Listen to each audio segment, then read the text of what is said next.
As you all probably know, Mikhail Tal was one of the greatest combinational geniuses in the history of chess. Unlike, for example, Capablanca, who always tried to find the best move in the position, Mikhail Tal's approach was to try to put his opponent in trouble, looking for combinations that the opponent wouldn't know how to defend against. Today, we're going to look at a game that shows us exactly this about Mikhail Tal, a game that he played back in 1979, a performance where he clearly demonstrates exactly what I just mentioned to you in great detail for everyone to see. He played the English opening, c4, black responded with c5, the symmetrical variant, and here he started with this somewhat unusual move, right? b3. We don't usually see games of this style. As I said, he wasn't always looking for the best move, but rather looking to put his opponent in a tight spot.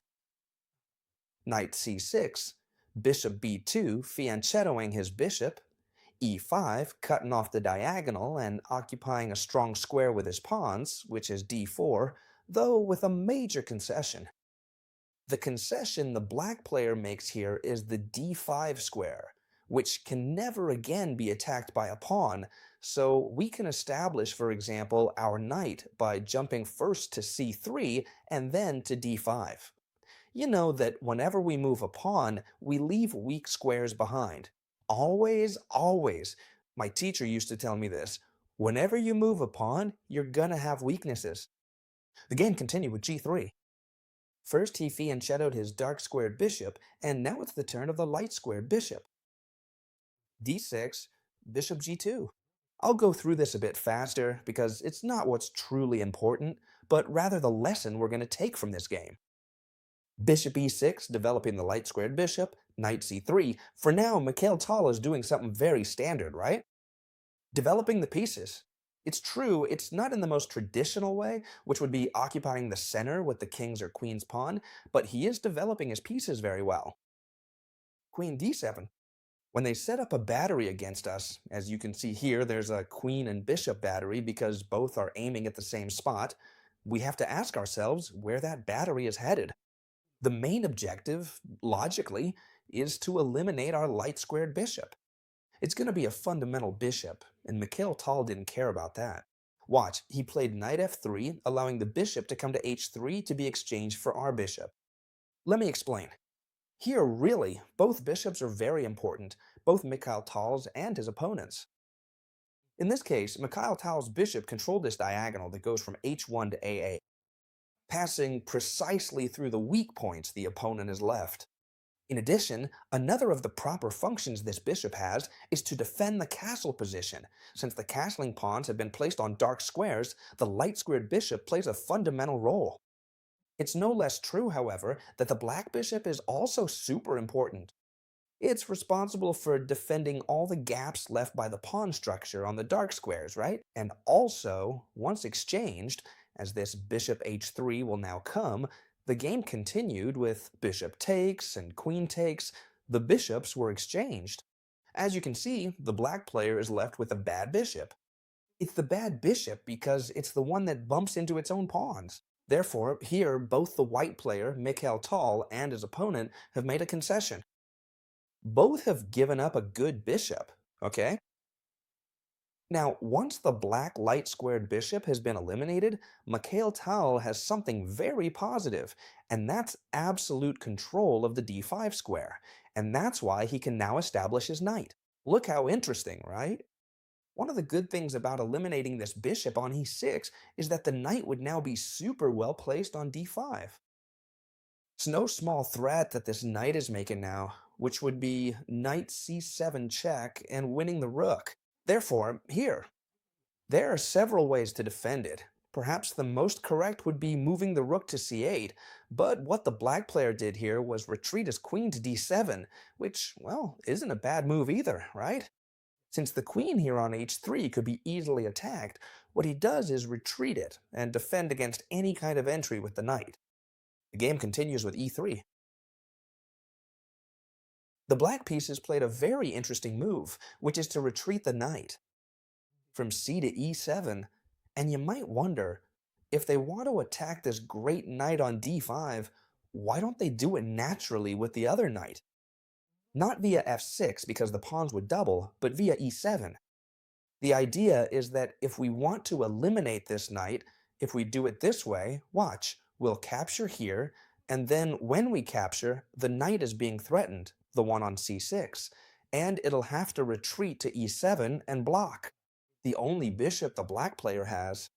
If it's done the other way, and he comes with this knight, the exchange would then allow the other knight to develop via f6, so that we wouldn't block the dark squared bishop at all.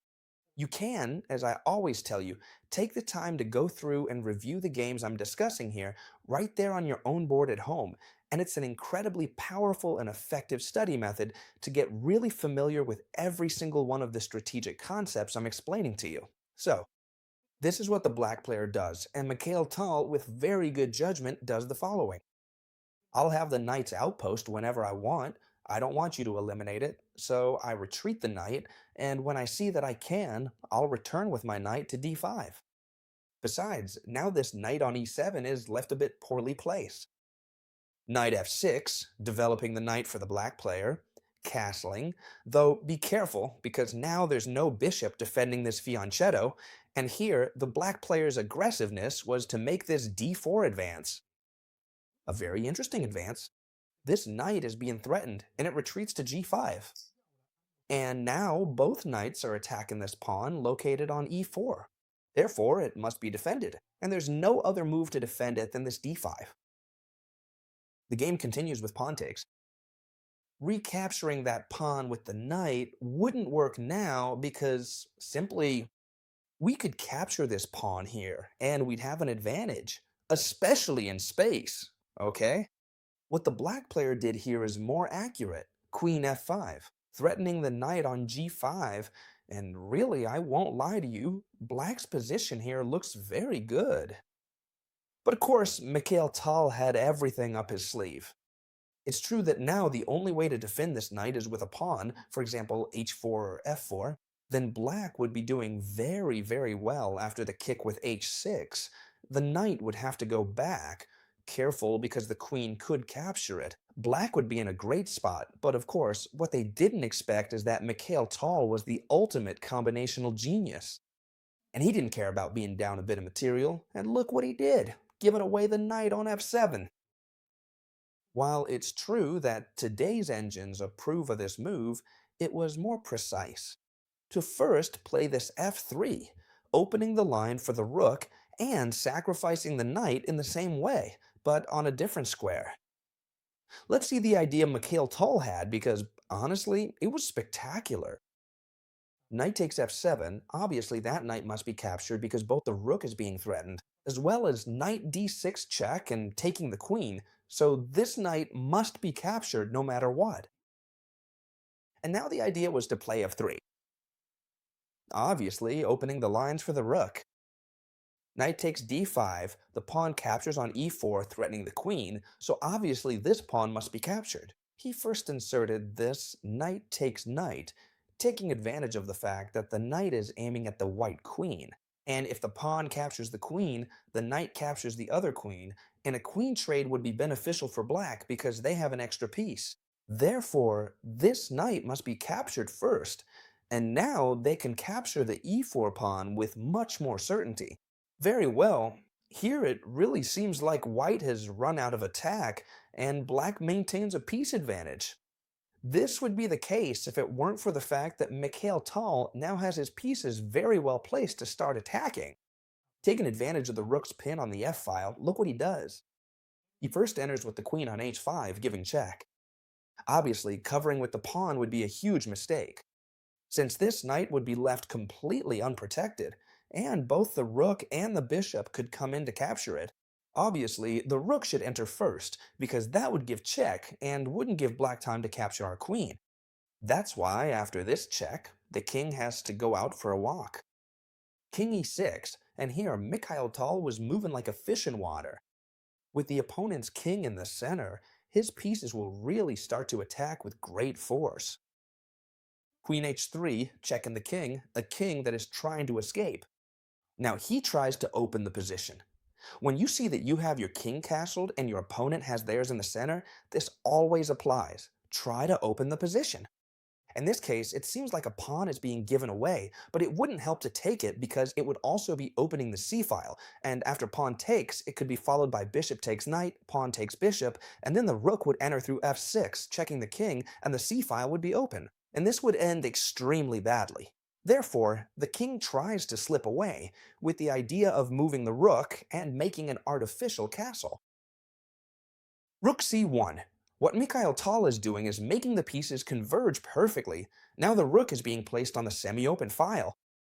Rook c8, and now in the next step, if we're not careful, they're going to do the artificial castle, and the king will be very well protected back there.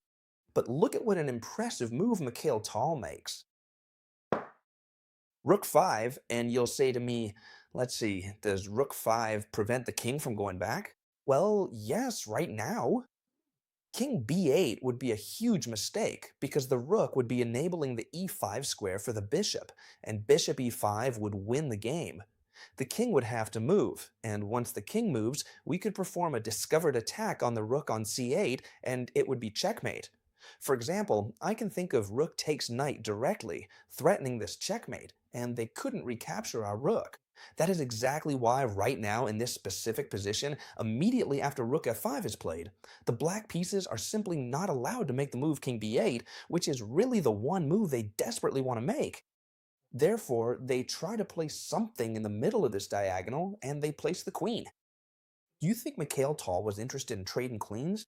No, obviously not, because if the queens are traded, they lose the biggest attacking piece they have. And on top of that, when we're a piece down, we can't afford that. That's why he first plays this bishop. e5 check. The king, as we said, can no longer escape to b8, it has to come to d7. And now, logically, the queen moves away to f1 to try not to trade queens, and also, from f1, it defends the rook he placed on f5 very well. The queen comes to e4. Try to defend against possible checks with queen d3, but really, Mikhail Tal always finds combinations with his pieces. Which piece can join the attack? Well, now, this rook. You see that Mikhail Tal isn't making super logical opening moves like Capablanca would, placing all his pieces correctly. Really, he's hardly even moved his king and queen pawns. He is setting up the pieces for an attack in such a way that, while it's true his opponent could defend if he were a machine, since he isn't, it's practically impossible to always find the correct moves. And that's why Mikhail Tal won so many games against the best players in the world. The queen has to try to defend herself, right? In some way. Queen to c6, for example, but now the queen is moved far away, and Mikhail Tal's queen can re-enter through h3, putting pressure back on the black king, who's left with less and less space. The threat right now is lethal. As you can see, any rook move like rook takes knight, discovered check, for example, here we'd already win the queen and everything. The king can't go anywhere pleasant, because if, for example, the king tried to escape through here, we could simply make many moves. But, for example, the best would be to capture this pawn, opening all the lines and taking advantage of the fact that we could keep entering. Well, I won't go into all these variations. You can discover them yourselves at home. What the black player did was try to cover this check with queen to e6. Now there are no more discovered checks because the queen protects everything. But here, Mikhail Tal finds a spectacular combination.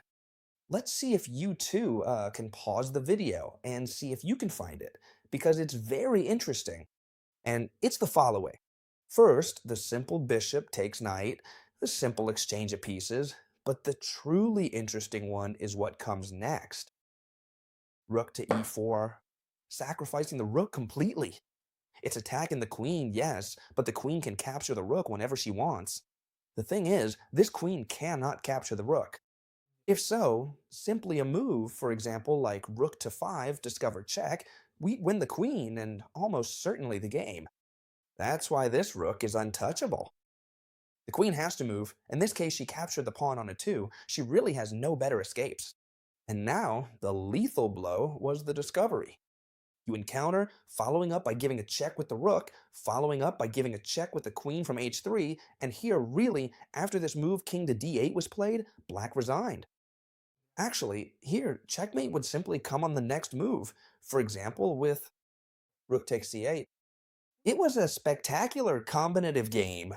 I don't know if you're more the Capablanca style, liking to have everything under control, or more the Mikhail Tal style, where you're really looking for combinations all the time to leave your opponent with no options. I actually think I'm a combination of the two, but playing chess much worse than both of them, of course. As I always tell you, for all those who ask me which app you can study with, which one I recommend right now, I think the most complete is chessmind.ai.